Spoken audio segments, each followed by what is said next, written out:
A paz do Senhor Jesus a todos.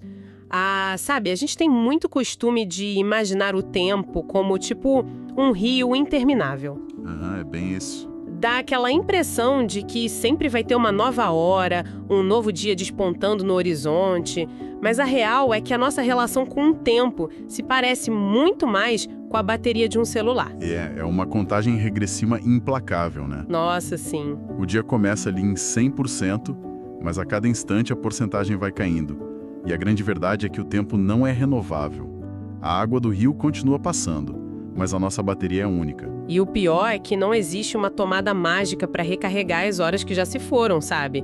Cada minuto que passa, é um minuto a menos da nossa existência. Exato. É exatamente por causa dessa urgência que hoje o EBD Fiel tem a alegria de trazer mais um resumo dinâmico e aprofundado das lições da editora Betel. Muito bom. Estamos focando na classe de jovens, acompanhando a revista Conectar Mais.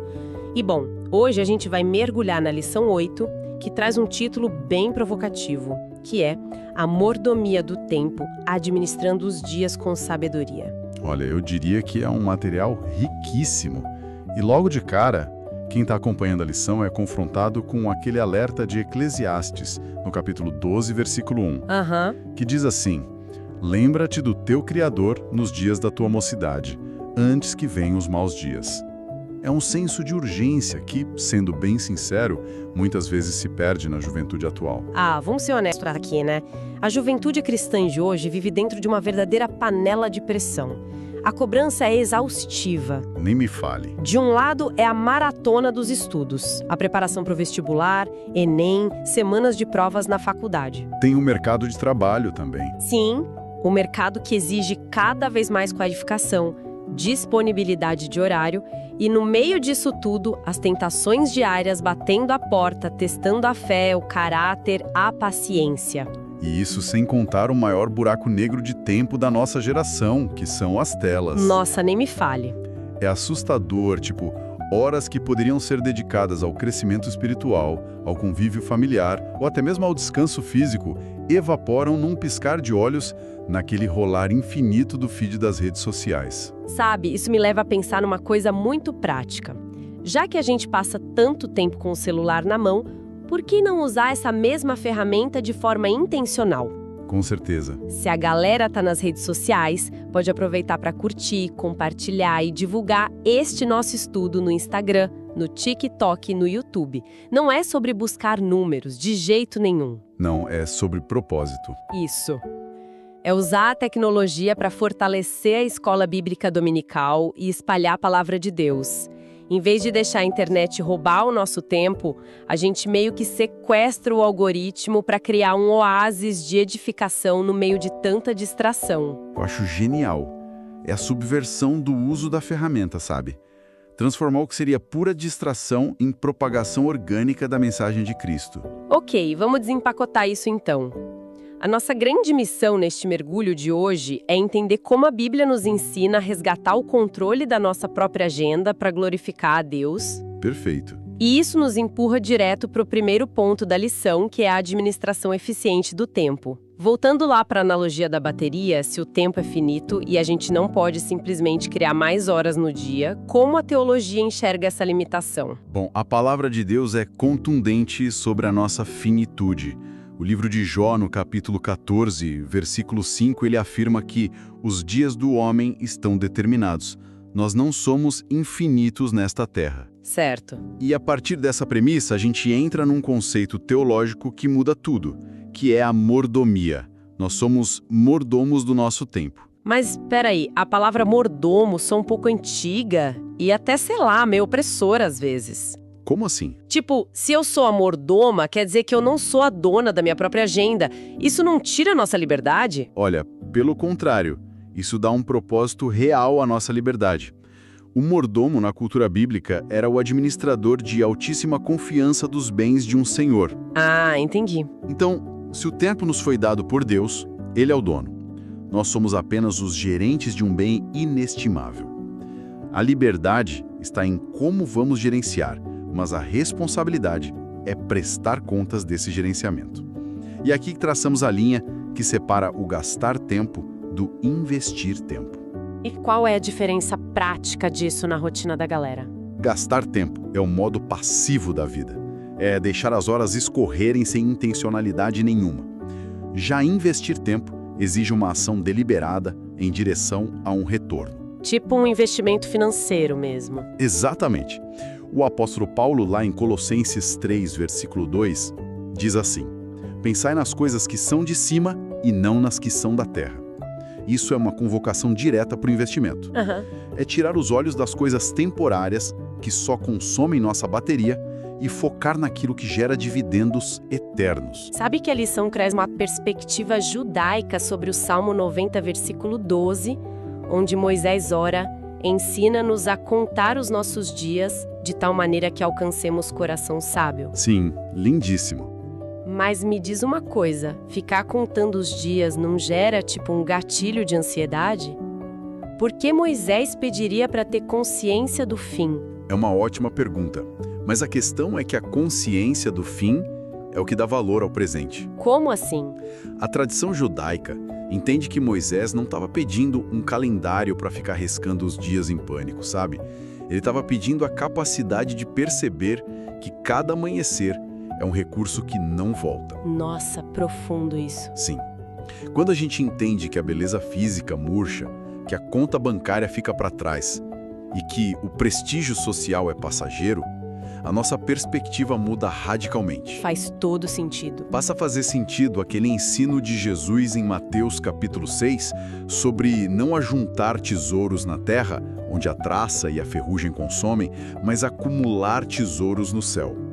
É o conceito de investimento a longo prazo levado às últimas consequências. E fazendo a ponte para o nosso dia a dia, para a rotina de quem está agora pegando o ônibus lotado ou virando à noite estudando, como isso se aplica? Na vida pessoal, eu imagino que seja sobre transformar a ociosidade, né? Exato. Aquele trajeto de 40 minutos até a faculdade não precisa ser gasto olhando para o vazio ou vendo videozinho curto sem sentido. Pode ser investido na leitura de um bom livro, num devocional, em algo que edifique o caráter. Com certeza. E se olharmos para a esfera familiar, o investimento de tempo ganha contornos de urgência. O que você quer dizer? Investir tempo de qualidade pode ser o ato revolucionário de simplesmente desligar o celular ou deixá-lo em outro cômodo durante o jantar. Esse é um desafio e tanto hoje em dia. Muito. A presença física sem a presença mental não constrói laços. Conversar olhando nos olhos dos pais ou dos irmãos, isso sim é investir na família. E na vida da igreja também, não é? Dedicar o vigor da juventude ao serviço cristão, sem deixar para servir a Deus apenas com, a rebarba da agenda, com aquilo que sobra no fim do domingo. Deus pede as primícias do nosso tempo, não as sobras. Perfeito. E isso nos força a olhar para um obstáculo psicológico enorme na nossa geração. Qual? Porque se precisamos investir tão bem o nosso tempo hoje, nós esbarramos na forma como a nossa cultura divide a linha temporal, o passado, o presente e o futuro. Aqui é onde o bicho pega. Uma boa parte do pessoal sofre de uma paralisia silenciosa por causa do passado. Demais. São falhas, pecados ou oportunidades perdidas que criam um peso enorme nas costas. E a outra parte vive num pânico constante do amanhã, o medo do vestibular, a pressão de não saber qual carreira seguir, a incerteza de como vai ser o casamento. É sufocante. Como nós gerenciamos o tempo se a nossa mente está presa no que já foi ou no que ainda nem aconteceu? A saída para essa angústia é puramente teológica. Nós precisamos lembrar da natureza de Deus em relação ao tempo. Certo. O Salmo 90, versículo 2, declara que de eternidade a eternidade Ele é Deus. E em Daniel 2, versículo 21, vemos que é Ele quem muda os tempos e as estações. Ou seja, Deus está acima de tudo isso. Sim, Ele transcende essa linha do tempo que nos aprisiona. O passado e o futuro não são surpresas para Ele. Isso traz um alívio, né? Muito. O passado é imutável para nós, sim. Mas não precisamos ser reféns dele. Miqueias 7, versículo 19, nos garante que Deus lança os nossos pecados nas profundezas do mar. O peso das nossas falhas de ontem pode ser totalmente entregue a Ele hoje. E sobre o futuro? Por mais assustador e nebuloso que pareça, ele já está desenhado. Jeremias 29, versículo 11, traz a promessa de que Deus tem pensamentos de paz, para nos dar o fim que esperamos. Olha, eu entendo essa promessa, mas isso gera um questionamento válido. Qual? Se o passado já foi perdoado e apagado, e o futuro já está garantido e planejado por Deus, isso não nos dá meio que uma licença para inércia? Por que eu deveria me preocupar em planejar ou gerenciar meu tempo se Deus já cuidou do ontem e do amanhã? Não é só sentar e esperar? Excelente provocação. A resposta é não, de jeito nenhum. Porque a única dimensão de tempo que Deus entregou sob a nossa agência foi o presente. Nós não fomos chamados para gerenciar o amanhã, fomos chamados para gerenciar o hoje. O hoje. Faz sentido. Jesus destrincha isso em Mateus 6, versículo 34. Não vos inquieteis pelo dia de amanhã, pois basta a cada dia o seu próprio mal. A Bíblia está cheia de exemplos dessa providência que é estritamente diária. Me vem à mente a história de Abraão no Monte Moriá, prestes a sacrificar Isaque, lá em Gênesis 22. Esse é um ótimo exemplo. O cordeiro para o holocausto não apareceu um mês antes. Ele não estava amarrado na tenda de Abraão esperando a viagem. Ele foi providenciado no momento exato, no presente da necessidade. Mas olha, a ilustração definitiva sobre isso é o maná no deserto, no livro de Êxodo, capítulo 16. O pão que caía do céu, né? Sim, mas olha a regra de gestão que Deus colocou sobre o maná. Recolham apenas o suficiente para hoje. O que aconteceu com quem, dominado pela ansiedade do futuro, tentou estocar o maná para o dia seguinte? Apodreceu, né? Encheu de bicho. Exato. A graça de Deus é como o maná, ela é diária. Nós não podemos estocar a paciência e a fé de hoje para usar na semana que vem. E da mesma forma, não devemos tomar emprestada a preocupação de amanhã para sofrer hoje. Nossa! A ansiedade é basicamente o ato de tentar comer o maná de amanhã no dia de hoje. Uau! Isso dá uma clareza absurda para a aplicação pessoal. Administrar o presente significa pegar toda essa ansiedade em relação à carreira ou aos estudos e entregar a Deus, focando exclusivamente no que pode ser feito agora. Exatamente. Eu não posso fazer a prova do Enem hoje, mas posso sentar e estudar um capítulo de história hoje. Com certeza. E na família, isso significa ressignificar as relações no tempo presente. Se tivemos uma briga terrível ontem com nossos pais, não podemos voltar no tempo e desdizer as palavras, mas podemos pedir perdão hoje na mesa do jantar. E na igreja, viver o presente é parar de adiar a comunhão. É não deixar para abraçar o irmão ou oferecer ajuda só quando a vida estiver mais calma, sabe? A comunhão é uma construção constante feita de tijolos chamados hoje. A gente precisa viver o cristianismo no presente do indicativo e não no futuro de uma idealização que nunca chega. Mas aí a gente chega no grande obstáculo. Porque entendendo que só temos o hoje, a gente bate de frente com a desculpa mais universal da humanidade, que é o famoso "eu não tenho tempo". Nossa, o clássico. A lição cita uma frase atribuída a Albert Einstein que é pesada. Falta de tempo é desculpa daqueles que perdem tempo por falta de planejamento. É um soco no estômago, né? Muito. E vamos ser sinceros, quando alguém diz "não tenho tempo para orar" ou "não tenho tempo para ler a Bíblia", essa frase é quase sempre uma mentira. A tradução real é "isso não é a minha prioridade no momento". E a Bíblia não passa a mão na cabeça quando o assunto é prioridade. Em Mateus 6, versículo 33, Jesus cria meio que a matriz de gestão de qualquer cristão. Qual? Buscai primeiro o reino de Deus e a sua justiça, e todas essas coisas vos serão acrescentadas. O primeiro ali não é apenas uma ordem cronológica, é uma ordem de importância que deve dominar toda a nossa agenda. O episódio de Marta e Maria, em Lucas capítulo 10, ilustra perfeitamente os perigos de errar nessa prioridade. Olha, eu sempre me compadeci muito de Marta nessa história. Sério? Sim, pensa comigo. Jesus e os discípulos chegam na casa dela de surpresa. Ela vai para a cozinha, preparar a comida, arrumar a casa, servir o mestre. Ela estava trabalhando para Jesus. E a Maria fica lá só sentada. Por que Marta foi repreendida se estava fazendo algo bom? Porque Marta confundiu fazer coisas boas com fazer a coisa certa naquele momento específico. Ah, Ambas tinham as mesmas 24 horas ali. Marta estava sobrecarregada e ansiosa, justificando a falta de tempo para ouvir os ensinos de Jesus com o excesso de tarefas, mesmo sendo tarefas para o próprio Jesus. é o ativismo, né? Exato. O ativismo, mesmo religioso, pode nos cegar. Maria não escolheu a ociosidade, ela escolheu o foco. Jesus disse que Maria escolheu a boa parte que não lhe seria tirada. É uma lição brutal sobre o que a gente chama de tempo de qualidade. E como a gente define esse tempo de qualidade na prática? O profeta Jeremias, no capítulo 29, versículo 13, diz: Buscar-me-eis e me achareis quando me buscardes de todo o vosso coração. Tempo de qualidade não tem relação com relógio. Como assim? Uma pessoa pode ficar 3 horas de joelhos, mas se a mente estiver resolvendo problemas do trabalho ou pensando no que vai assistir na TV, o tempo de qualidade é 0. Verdade. Em contrapartida, 20 minutos de oração focada, com o coração inteiramente voltado para Deus, tem um peso eterno gigantesco. A intencionalidade da entrega é o que transforma o tempo comum em tempo de qualidade. E os subsídios desta lição trazem uma ferramenta muito interessante para entender isso, vinda lá do Novo Testamento grego. Eles usavam 2 palavras diferentes para o que nós traduzimos apenas como tempo, cronos e kairos.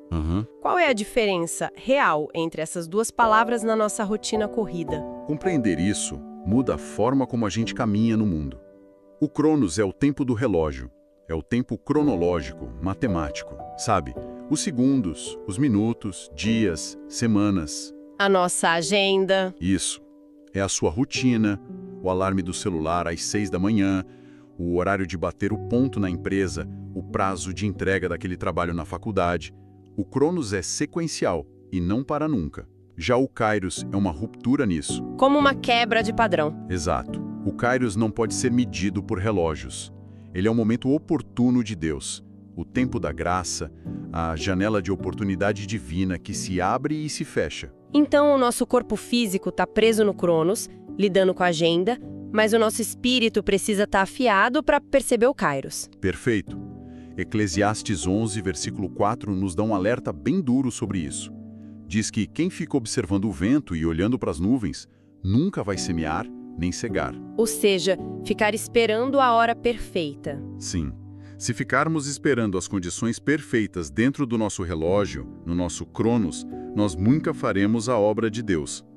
E aí entra Paulo em 2 Timóteo 4, versículo 2, ordenando que preguemos a palavra em tempo e fora de tempo.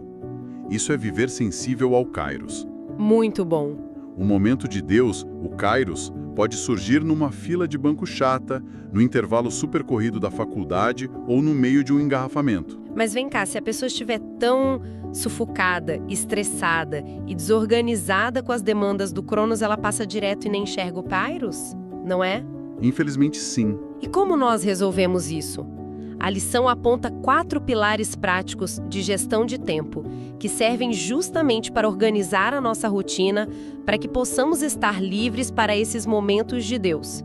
O primeiro pilar é o planejamento, Que é fundamental. é a definição de objetivos. Se não sabemos para onde ir, gastamos energia correndo em círculos. O segundo pilar é a priorização, e aqui é o filtro.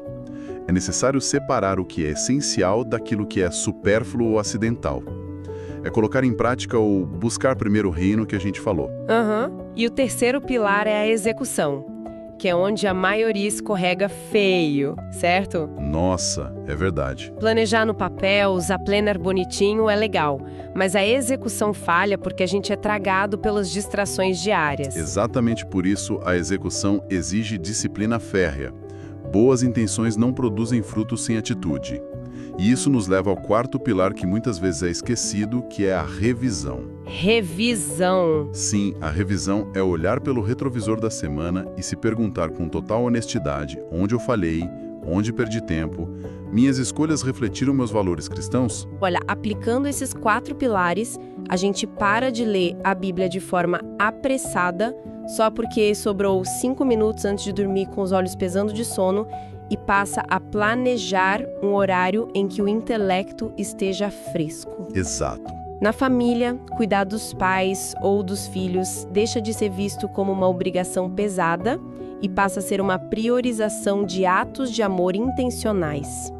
E na igreja, uma vida organizada nos deixa prontos para aqueles momentos kairos, sabe? De evangelizar um colega sem estarmos surtados com os nossos próprios prazos atrasados. Se fôssemos amarrar tudo o que vimos até aqui nesse estudo, a grande conclusão é que administrar o tempo com sabedoria, sob as lentes do cristianismo, passa muito longe de ser apenas uma técnica corporativa de produtividade. Não é sobre ser uma máquina de produzir. Não. Não é sobre tentar fazer mais coisas em menos tempo para nos sentirmos bem-sucedidos. É, antes de tudo, um ato profundo de fé, submissão e obediência. Quando reconhecemos que Deus é soberano e o dono da nossa vida, isso se manifesta diretamente na forma como gerenciamos a próxima hora do nosso dia. É um chamado maravilhoso para vivermos como discípulos naquelas escolhas minúsculas e invisíveis da nossa agenda. E fica um encorajamento prático para quem nos ouve: perseverem na fé. Amém. Vamos aplicar esses pilares desde hoje. Buscar o reino de Deus na rotina ordinária. E para fechar esse raciocínio de forma definitiva, eu queria deixar um pensamento provocativo, algo para a gente levar ao longo da semana. Pensa o seguinte: se um estranho pegasse o seu celular agora e analisasse o seu histórico de navegação, ou se pegasse a fatura do seu cartão de crédito, qual teologia ele descobriria ali? Nossa, pesadíssimo. O que os nossos gastos de tempo e recursos dizem sobre o que nós adoramos de verdade? Porque o fato é que para onde vai o nosso tempo é onde o nosso coração já está fixado. Gente, isso é um choque de realidade. Muda completamente a forma como a gente olha para as nossas prioridades amanhã de manhã. Onde estamos gastando a nossa bateria que nunca mais voltará? É com essa reflexão pesada, mas muito libertadora, que nós encerramos a análise da lição 8. Um estudo e tanto. Mas já deixamos o convite e a expectativa lá no alto para a continuação desses estudos, viu? Na próxima semana vamos mergulhar na lição 9, que traz um tema que caminha lado a lado com este. O título é Glorificando a Deus com as Finanças. Se falar de tempo já mexe com a gente, esperem até falarmos de recursos financeiros. Vai ser um estudo indispensável para a nossa jornada. Sem dúvida. Declaramos uma palavra de bênção sobre a vida, sobre os estudos, sobre a família e os projetos de cada um que separou esse tempo de qualidade para nos acompanhar nesse estudo. Que o Senhor conceda a sabedoria dos altos céus para que saibamos administrar cada dia debaixo da poderosa graça dele. Agradecemos imensamente pela companhia. EBD, fiel à palavra.